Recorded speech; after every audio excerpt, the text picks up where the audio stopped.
이제 좀 어떻게 많이 좀 익숙해지셨나요? 오늘 이제 온라인 예배로 또 세 번째로 드리게 됐습니다. 제가 지난 주간에 우리 그 생명생교회 카톡방에다가 말씀 좀 드렸던 것처럼 원래는 이게 미국 교회에서 4월 1일까지 온라인 예배로 드리겠다고 이렇게 했습니다. 또 그래서 저희 교회도 그렇게 드리기로 했었습니다. 그런데 지금 보시다시피 상황이 나아지지 않고 있죠. 오히려 좀 더 이렇게 어려워지는 그런 상황으로 가고 있습니다. 그래서 이제 정부에서 4월 말까지 자택 대피 명령, 그래서 이렇게 모이는 것을 금하고 있기 때문에 미국 교회에서 이제 4월 말까지 온라인 예배를 드리겠다. 또 저희 교회도 또 그렇게 했으면 좋겠다. 미국 교회에서도 이제 온라인 예배만 모이고 다른 모임은 일절 모이지 않는다고 합니다. 그래서 저희도 참 아쉽지만 또 4월 말까지 온라인 예배로 이렇게 드려야 될 것 같습니다. 4월에는 고난주간도 있고요. 우리 그 임 목사님 말씀하신 것처럼 고난주간이죠. 이번 주간이 이렇게 고난주간이고 또 이제 부활주일도 이렇게 있습니다.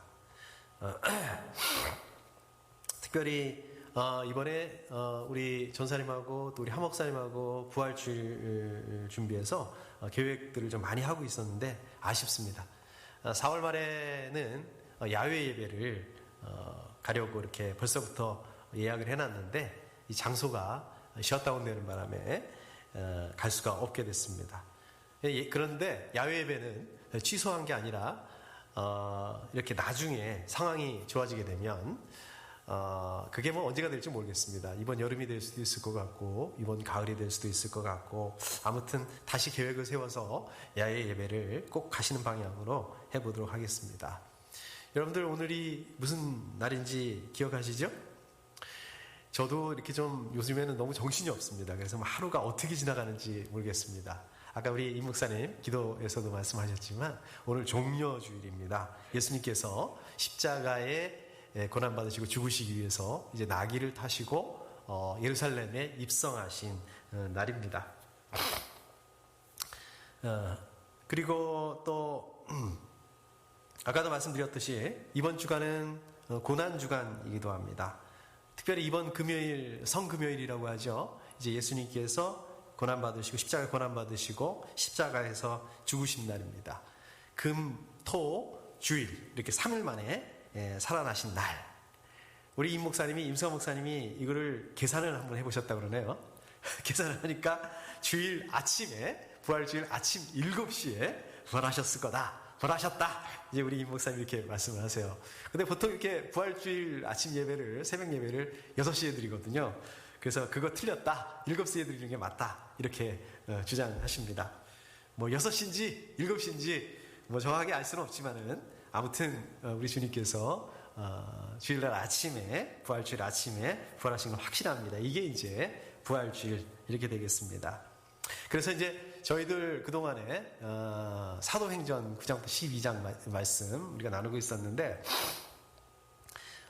오늘하고 우리 다음 주 이제 종료주일 또 고난주간 그리고 또 이렇게 부활주일 이때는 거기에 맞춰서 말씀을 나누려고 합니다. 오늘 말씀 제목을 제가 좀 어렵게 잡았습니다. 자부월족. 여러분들 혹시 그 자부월족이라고 들어보셨습니까? 이게 무슨 뜻인지 아세요? 온라인 예배로 하니까 이게 좀 안 좋으네요. 여러분들 아시는지 모르시는지 제가 이렇게 좀 여쭤봐야 되는데 여쭤보지 못해서 이게 좀 그렇습니다.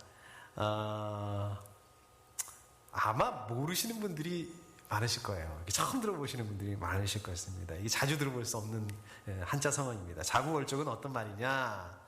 이게 자기 도끼로 자기 발을 찍는다. 이런 뜻입니다. 이 자부월족에 대해서는 제가 나중에 좀 더 나누기로 하고요. 이제 오늘 말씀으로 돌아가서 보면 오늘 말씀은 이제 크게 두 부분으로 나눠볼 수 있습니다. 앞에 부분은 이제 주의 만찬, 마지막 만찬이죠. 예수님의 마지막 만찬에 대한 말씀이고, 두 번째 부분은 이제 제자들이 예수님께서 그러죠. 제자들이 도망갈 거다. 베드로가 예수님을 부인할 거다. 이거에 대한 그 예언의 말씀이죠. 자, 그렇다면 이 오늘 말씀은 언제 있었던 말씀일까요? 당연히 고난주간에 있었던 말씀입니다. 그리고 우리식으로 말하면 목요일 저녁, 유대식으로 말하면 금요일 저녁에 있었던 사건입니다. 아니, 우리식으로 말하면 목요일 저녁이고 유대식으로 말하면 금요일 저녁이고 하루 차이가 나는데 이게 어떻게 된 거냐 이러실 수 있는데, 이게 우리식으로 하면은 우리는 어떻습니까? 우리가는 하루는 아침, 점심, 저녁 이 순서대로 돌아가잖아요. 근데 유대인들은 이제 저녁이 하루를 시작하는 때입니다. 그러니까 저녁, 아침, 점심 이러면 하루가 끝나게 되는 거예요.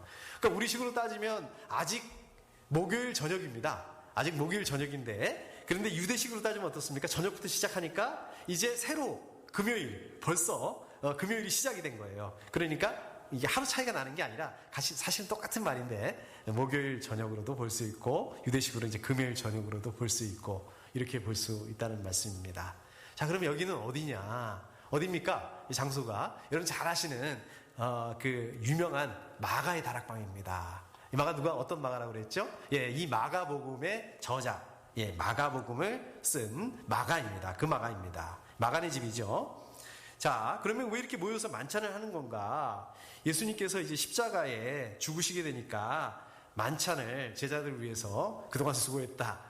그것들을 위해서 이제 제자들을 위해서 만찬을 하는 건가? 사실 저는 그런 줄 알고 있었습니다. 진짜 그렇게 알고 있었습니다. 근데 그게 아니고요. 그게 아니라 사실은 그 6월절이잖아요. 이제 6월절이, 토요일이 6월절이니까 6월절 만찬을 지금 하고 계시는 것입니다. 6월절 만찬. 여러분, 그 6월절 만찬하면 그 분위기가 어땠을 것 같습니까?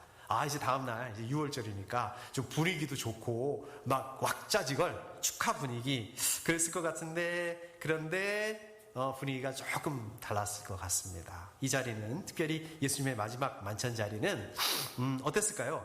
여기저기서 지금 예수님을 죽이려고 하는 그러한 그 음모가 감지되고 있어요.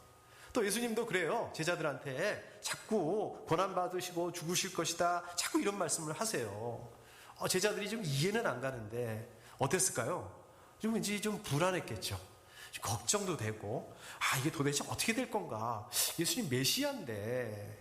막 그동안에 그 제자들이 본 그 예수님 어땠습니까? 막 병자들을 고쳐주시고, 또 병에서 회복이 되고, 귀신이 막 그 귀신 들린 사람 귀신이 쫓겨나가고, 또 군중들이 뭐 환호하고, 오병이어의 이적을 일으키시고, 그러니까 막 군중들이 몰려들고, 사람들이 몰려들고, 막 이런 것들을 직접 봤단 말입니다. 근데 이것들이 어떻습니까? 이게 벌써 옛날 얘기가 돼버렸어요.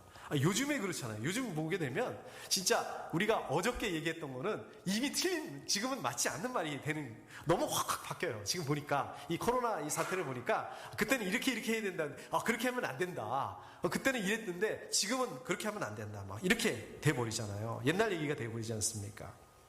거기다가 다른 사람도 아니고 3년 동안 예수님하고 동고동락했던 그 12명 제자 중에서 예수님을 배반할 사람이 나올 거다. 예수님께서 그렇게 말씀까지 하세요.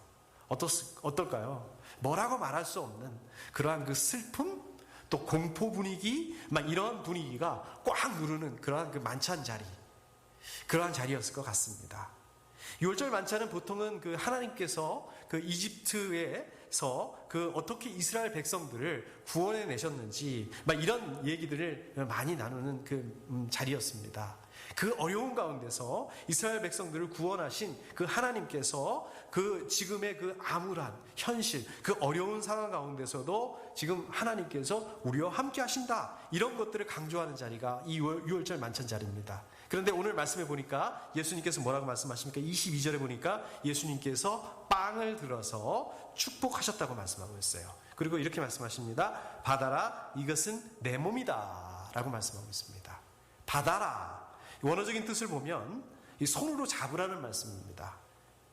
그러니까 그 몸을 상징하는 이 빵을 떼어주시면서 이 몸을 잡아라, 예수님의 몸을 잡아라, 이건 어떤 말씀입니까? 예수님의 몸뿐만 아니라 전인적인 예수님의 모든 것을 잡아라. 예수님의 마음, 예수님의 영, 예수님의 가르치신 말씀, 이런 것들, 그 삶, 이런 것들을 잡아라. 이 빵이 예수님의 몸을 상징한다, 이런 뜻이죠. 우리 그 로마인 캐톨릭에서는 이 빵이 우리 입속에 들어가는 순간에 예수님의 살로 바뀐다고 그래요. 그래서 이걸 화채설이라고 그러죠. 그 수박 화채, 그 화채가 아니라 화채, 채가 어이, 화채설 이렇게 얘기를 합니다. 우리 또 루터란 교회에서는 이 빵 속에 예수님의 살이 함께 존재한다. 그래서 공제설이라고 합니다. 공제, 함께 존재한다. 이 한자말로 제가 썼는데 그런 뜻이죠. 그렇지만 우리 개신교에서는 그렇게 둘 다를 인정하지 않습니다. 둘 다 이게 틀렸고 그거 아니고 이 빵은 예수님의 몸을 상징하는 거다. 기념하는 거다. 기억하는 거다. 실제로 누가복음 22장 14절에 보면은 기억하라 이렇게 말씀하시거든요. 예수님께서 십자가에서 고난을 받으시고 이 몸이 이 살이 이 그 빵처럼 이렇게 찢어지는 그 고통 가운데 죽으심으로 말미암아 저 여러분들을 포함해서 우리 모든 사람들을 구원하시는 그 구원 사역, 이 구속 사역, 그 예수님의 사랑을 기억해야 된다. 지금 이 말씀하시고 있는 거거든요. 여러분들 잘 보시면 그 예수님께서 그 축복하시기 전에, 축사하시기 전에 이 식탁 위에 있었던 빵, 그리고 예수님께서 지금 어떻습니까? 제자들에게 떼어주시고 있는 이 빵하고 어떨까요? 이거 완전히 다른 빵입니다. 물론 뭐 성분이라든지 색깔이라든지 맛이라든지 모양이라든지 이런 물리적인 그것들이 바뀐 게 아니라 그 빵의 의미가 완전히 다른 의미를 가지고 있다, 이 말씀입니다. 이제 이 빵은 어떤 의미를 가지고 있습니까? 예수님의 몸을, 살을 상징하게 된다는 그 말씀입니다. 이 빵을 먹음으로 어떻게 된다는 얘기예요? 예수님의 몸에 참여하게 된다. 우리 그 구약에 보면 이스라엘 백성들이 광야에서 뭘 먹었습니까? 하나님께서 주시는 광야를 먹었어요. 아니, 광야가 아니라 만나를 먹었어요. 만나는 어떻습니까? 만나는 이스라엘 백성들이, 이스라엘 사람들이 뭐 농사를 짓고 자기의 그 수고에서 얻은 그런 것들이 아닙니다. 하나님께서 일방적으로 주신 그 양식입니다. 자, 그런데 어떻습니까? 이 만나를 하나님께서 일방적으로 주신 그 양식이었음에도 불구하고 이 만나를 그렇게 먹었음에도 불구하고 이 만나를 먹었다고 하더라도 그 사람들은 어떻습니까? 영생을 얻을 수 없었습니다. 다 죽었어요. 가나안에 들어갈 수 없었습니다. 그런데 이 생명의 빵 되는 이 예수님을 먹는 사람, 예수님의 몸에 참여하게 되게 되면 참여하는 사람들은 어떻습니까? 영생을 얻게 된다라고 말씀하고 있습니다. 요한복음 6장 51절에 보면 제가 한번 읽어보겠습니다. 나는 하늘에서 내려온 살아있는 빵이다. 이 빵을 먹는 사람은 누구나 영원히 살 것이다. 내가 줄 빵은 나의 살이다. 그것은 세상에 생명을 준다. 그러니까 무슨 말씀입니까? 생명의 빵을 주시기 위해서, 영원한 생명을 주시기 위해서 십자가에 고난받으시고 죽으신 것이다. 이것이 바로 예수님의 그 사랑이다. 그 사랑을 감사하고 저들이 기억해야 되는 것입니다. 자, 24절에 보니까 이것은 많은 사람을 위하여 흘리는 나의 피, 곧 언약의 피다. 여기 보시면은 예수님께서 이 포도주, 보통 포도주는 언제 사용하고 있습니까? 포도주는 결혼식이라든지 파티라든지 막 이런 데서 마시는 그런 거죠. 그런 음료였죠. 그런 술이었죠. 그런데 그게 아니라, 이 포도주는 그런 게 아니라 언약의 피라고 말씀하고 있습니다. 언약의 피가 무슨 말씀일까요? 이게 분명히 지금 포도주가 아니라는 게 아니라 이게 분명히 포도주지만 그런데 이거는 이 세상 모든 사람들을 위해서, 저 여러분들을 위해서 십자가에 흘리실 그 보혈의 피를 상징한다, 이 말씀입니다. 여러분들, 그 이스라엘 백성들이 이집트에서 탈출할 때 어떤 일이 있었습니까? 하나님께서 죽음의 천사들을 보내십니다. 죽음의 천사들을 보내서 이집트에 있는 장자들을 전부 다 쳐서 죽게 하셨어요. 근데 어떻습니까? 이스라엘 백성들한테는 어떤 걸 약속하셨어요? 유월절 양을 잡아서 그 피를 문설주에 발라라. 그러면 그 문설주에 바른 그 양의 피를 바른 집은 이스라엘 백성들, 하나님의 백성들은 죽음의 천사가 넘어가서 이스라엘 장자들이 죽지 않았습니다. 그래서 유월절 아닙니까? 유월절. 그러니까 6월달에 그게 아니라 6월, 이게 넘어갔다는 그런 의미지 않습니까? 자, 이스라엘 사람들인데 6월절 피를 바르지 않은 사람들은 어떻게 됐을까요? 아무리 이스라엘 사람들이라 한다 하더라도, 아무리 하나님의 백성이다 한다 하더라도 이 6월절 양의 피를 바르지 않았다면 이집트 사람들하고 동일한 재앙을 만나게 되었다. 이게 바로 언약의 피를 의미하는 것입니다. 이게 언약의 피입니다. 예수님께서 이 언약의 피라고 말씀하시는 것은 이 포도주, 언약의 피만이 이 사망에서 건져낼 수 있다라고 말씀하고 있는 것입니다. 자, 25절에 보면 내가 하나님의 나라에서 새 것을 마실 그날까지 나는 포도나무 열매로 빚은 것을 다시는 마시지 않을 것이다. 이게 조금 이해하기가 어려운 말씀이에요. 이게 무슨 말씀입니까? 이게 이렇게 되는 겁니다. 하나님 나라에서 마시는 포도주, 이 하나님 나라에서 마시는 포도주는 지금 현재 우리 이 땅에서 마시는 이 포도주하고는 질적으로 다른 포도주라는 거예요. 질적으로 다른 포도주인데 하나님의 나라에서 마시는 그 포도주를 마시기 전까지 이 땅에서 있는 포도주는 마시지 않겠다. 이 땅의 포도주, 어떤 포도주? 이 유월절 포도주를 더 이상 마시지 않겠다. 그 말씀 무슨 말씀입니까? 이 땅에서의 마지막 유월절이다. 이 유월절, 바로 이 유월절 포도주, 이 유월절이 마지막 유월절이다. 이 유월절 만찬을 마치고 나면 이제 예수님께서 십자가에 고난받으시고 십자가에 죽으실 것이다. 지금 이 말씀하시고 있는 말씀입니다. 장차 하나님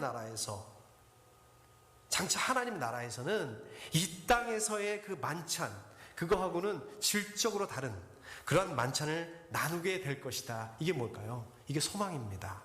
이러한 소망을 내포하고 지금 말씀하고 있는 것입니다. 그러니까 저 여러분들은 어떻습니까? 이런 소망을 가지셔야 돼요. 하나님 나라에서 주의 만찬, 그 주님의 만찬, 이것을 소망하는 그런 마음을 가지셔야 돼요. 저 여러분들 어떻습니까?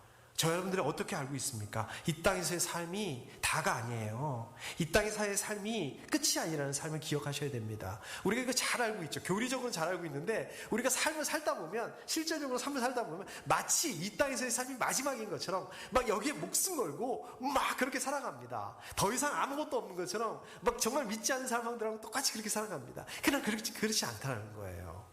이 땅에서의 삶이 이게 끝이 아니라는 얘기라는 말씀입니다. 우리는 어떻습니까? 영원한 삶을 살게 될 것이다. 우리의 삶은 영원한 삶이라는 그 삶이 있다는 것이다. 여러분, 이걸 어떻게 믿을 수 있을까요? 그걸 어떻게 믿어요? 죽으면 끝이지. 제가 참 믿지 않는 친구들한테 전도할 때 그런 얘기를 많이 듣습니다. 여러분 어떻게 설명하십니까? 여러분 어떻게 이것을 확신할 수 있을까요? 우리가 영원한 삶을 가질 수 있다. 예수님께서 부활하셨다는 것입니다.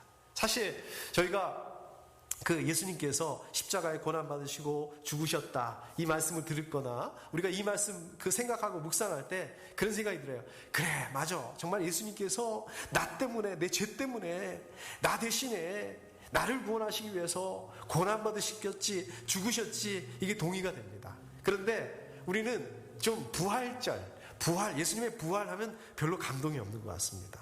근데 여러분들 한번 생각해 보십시오. 예수님께서 십자가에 고난받으시고 죽으셨어요. 근데 부활하지 못하셨어요. 그리고 끝! 아무 일도 없었다. 참 안 됐네.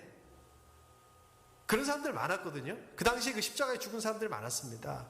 그냥 그 사람들 죽고 그냥 끝! 부활하지 못했어요. 그렇게 되면 어떻게 되는 겁니까? 이거는 아무 능력이 없는 겁니다. 이거는 아무 소망이 없는 것입니다. 그러니까 예수님의 부활이 없는 그 십자가는 반쪽밖에 안 되는 거예요. 예수님의 부활이 어떤 것입니까? 우리가 영생을 가졌다는 것을 확증할 수 있다는, 확증해 주시는 그 증거라는 것입니다.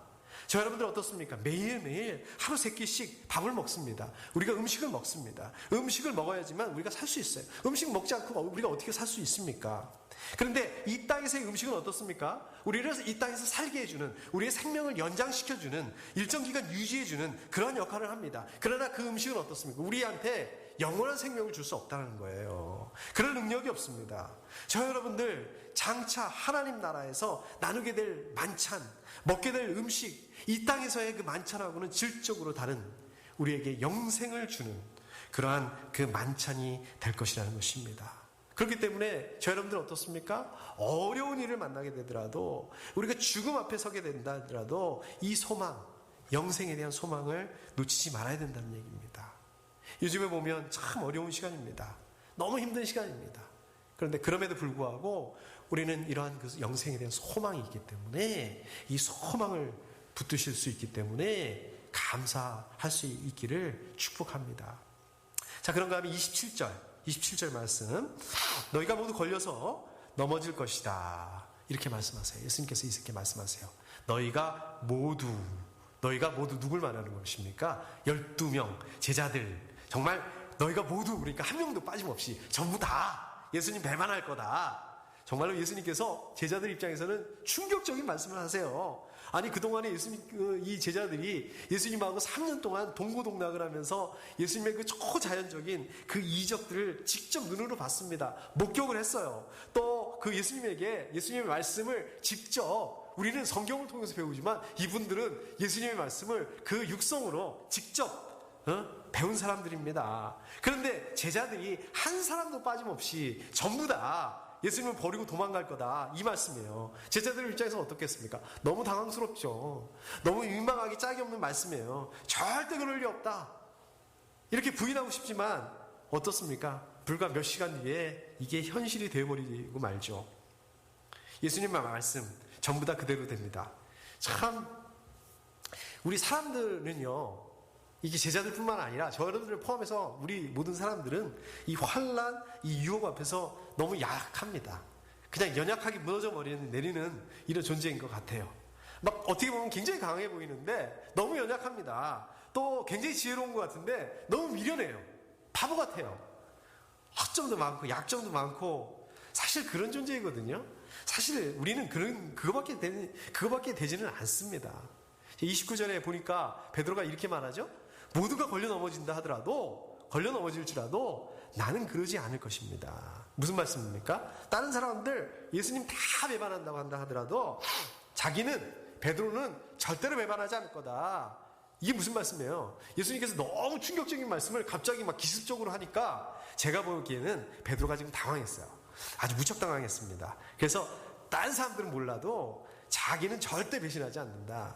자기는 결코 예수님 버리지 않는다. 그럴 일이 없을 거다. 이거는 제가 보기에는 베드로가 허풍 떠는 게 아닙니다.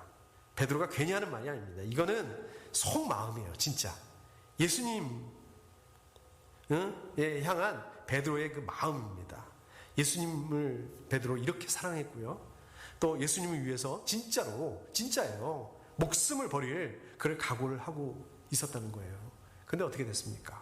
30절에 보니까 오늘 밤에 닭이 2번 울기 전에 내가 3번 나를 모른다고 할 것이다.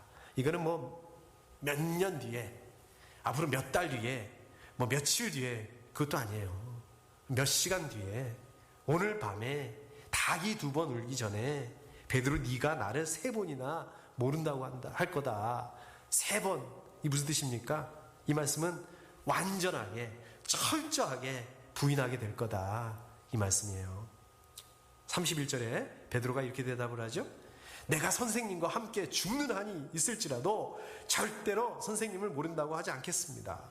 베드로가 예수님에게 하신 말씀에 지금 충격을 많이 받았어요. 아니, 평소에 나를 어떻게 보셨기에 저렇게 말씀하시는 거야? 정말 힘을 줘가지고 아주 흥분해서, 베드로 흥분 잘하잖아요. 흥분해가지고 예수님하고 같이 죽을지언정 그런 일 없을 겁니다.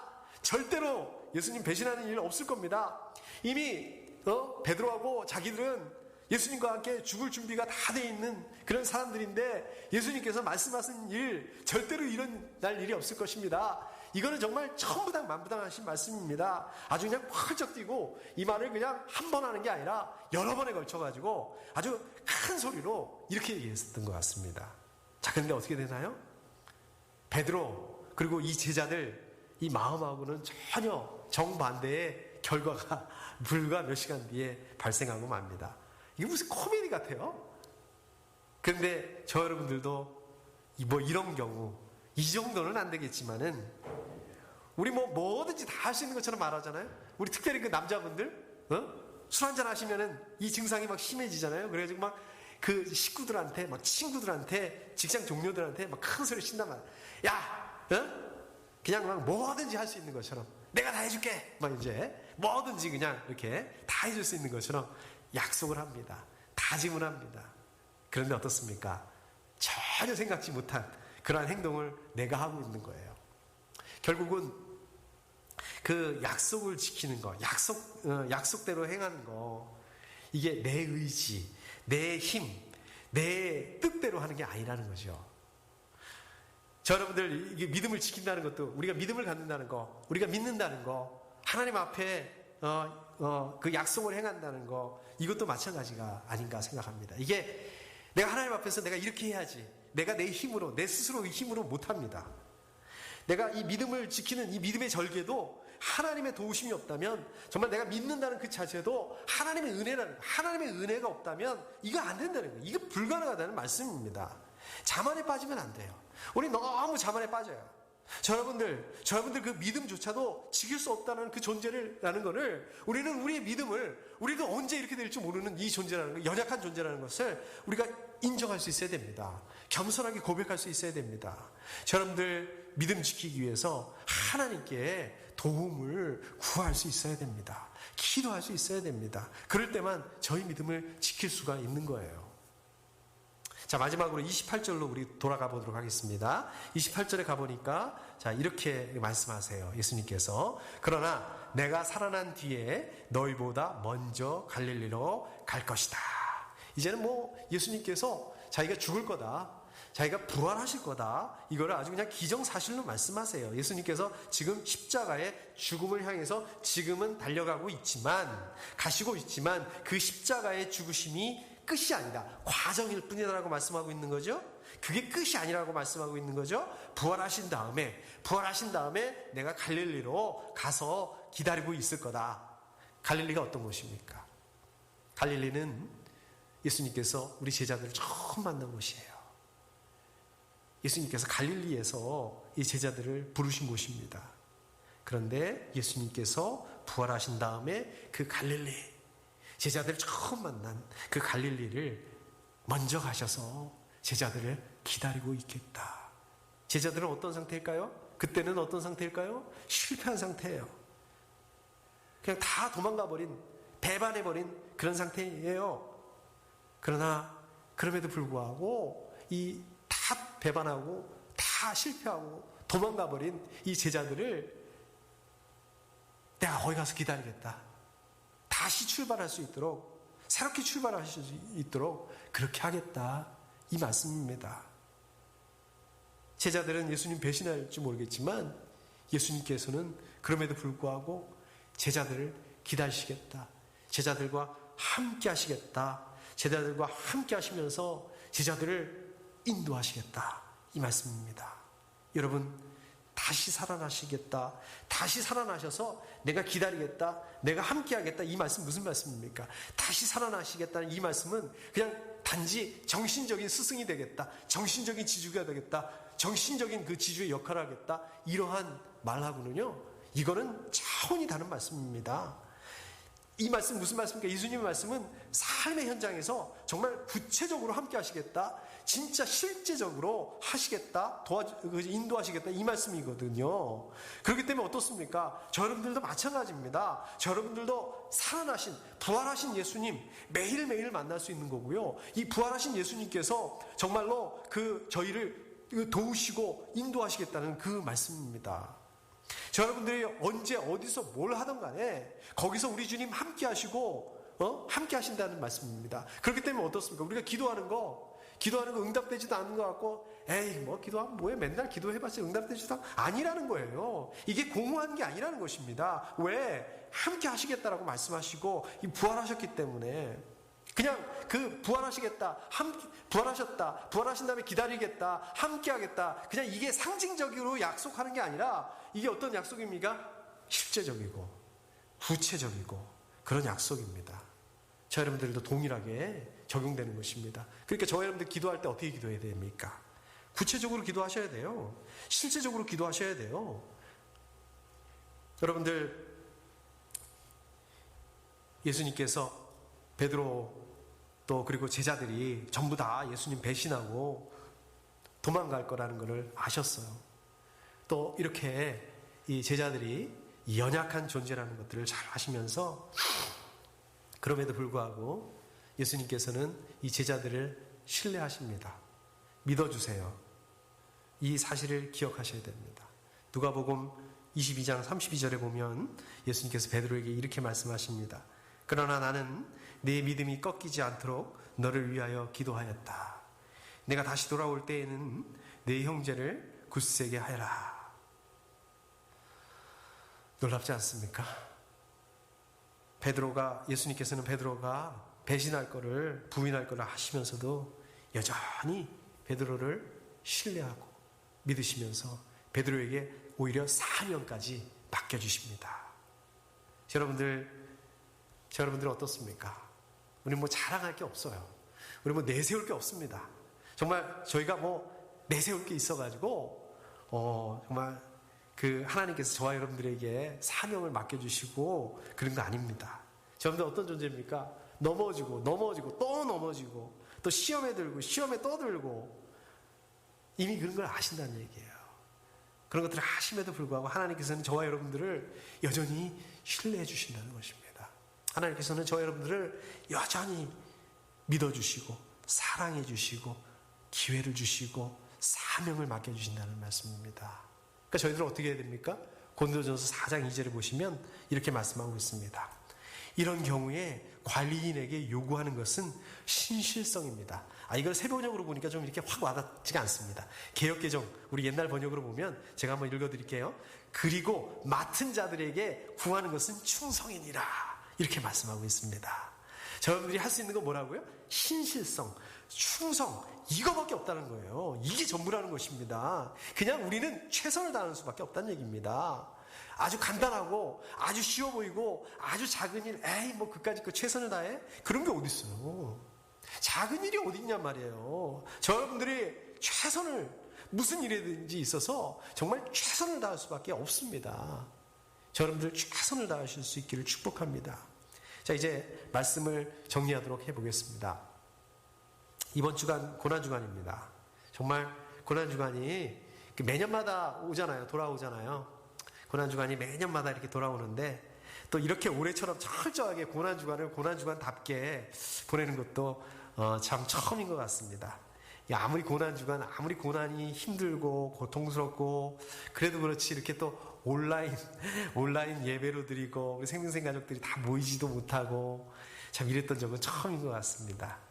정말 더 생생하게 우리 예수님의 고난, 십자가의 죽으심에 대해서 기억할 수 있는 이런 환경이 갖춰졌다고 할 수 있나요? 근데 아까도 말씀드렸던 것처럼 고난주간이 고난주간으로만 끝난다. 우리에게 있어서 이 고난만으로 끝난다. 그리고 아무 일도 없었다. 그러면 아무 의미가 없을 것입니다. 고난주간이 끝나고 나게 되면 이제 부활주일이라는 이 소망이 있기 때문에 또 이 고난주간이 더 그 큰 의미를 가지게 되는 것입니다. 이 고난, 어려움 이런 것들이 지나고 나게 된다면 이 고난, 어려운 이 시간을 상세하고도 남을 그런 큰 기쁨, 또 큰 보람이 기다리고 있기 때문에 저와 여러분들에게 있어서 이 고난이라는 것은 의미가 있는 것입니다. 고난과 어려움이 끝나고 끝이 아니고, 또 고난과 어려움이 종착이 아니고, 이게 결과가 아니고 이게 지나갈 것이고, 이게 종착이 아니라 과정에 불과하다. 바로 그것 때문에 그것이 소망이 되는 것입니다. 여러분, 이 자부월족, 한자 말인데 제가 좀 한자에 좀 약합니다. 오늘 또 어떻게 하다 보니까 유난히 또 한자 말 많이 쓴 것 같아요. 자부월족이라는 제목을 썼죠. 또 유월, 공제, 이제 이런 한자 말 많이 썼던 것 같습니다. 자부월족, 자기 도끼로 자기 발등을 찍는다. 우리 믿는 도끼에 발등 찍힌다 이런 말도 있지 않습니까? 잘 알고 있다.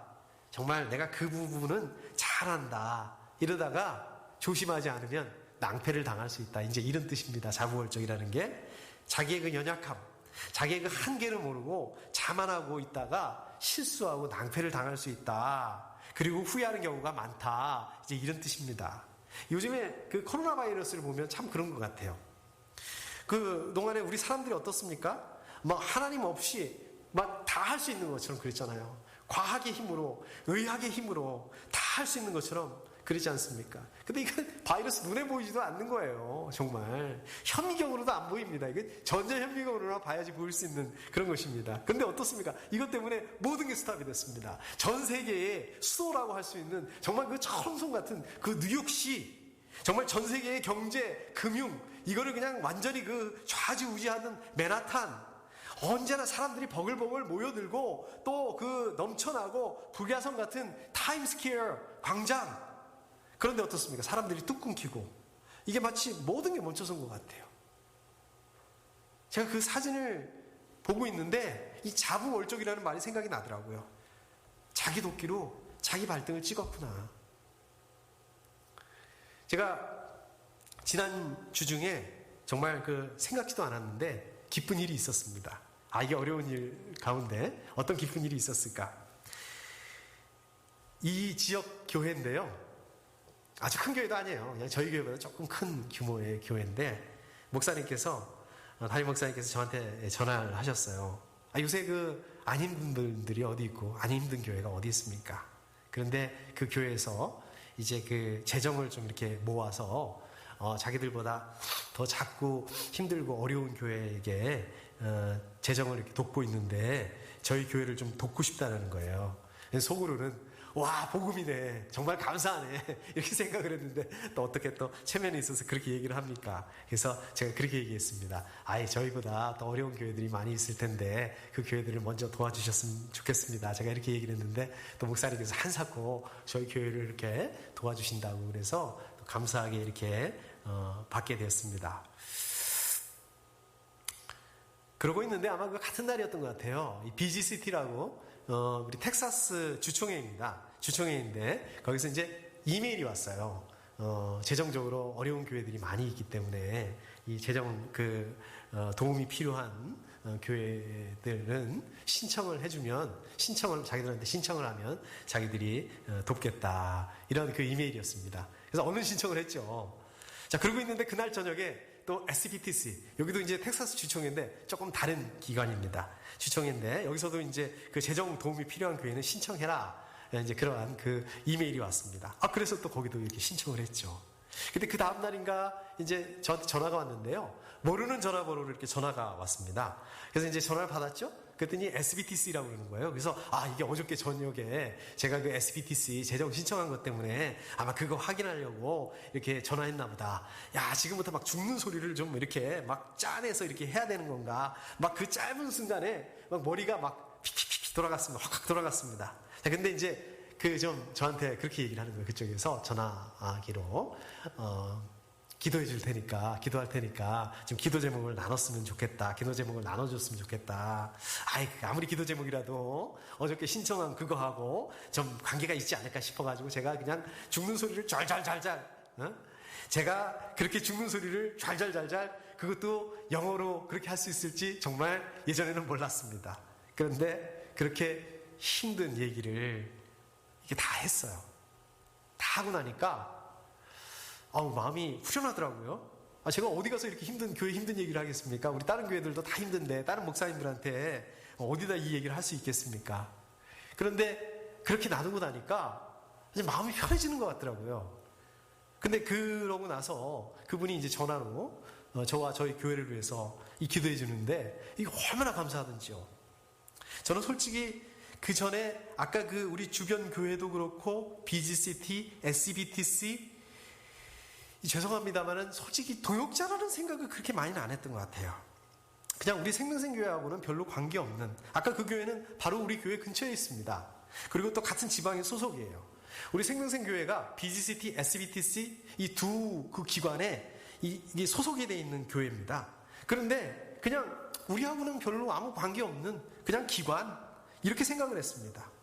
근데 이것도 일종의 그 자부월적? 이거는 아닌가요? 아무튼 고맙더라고요.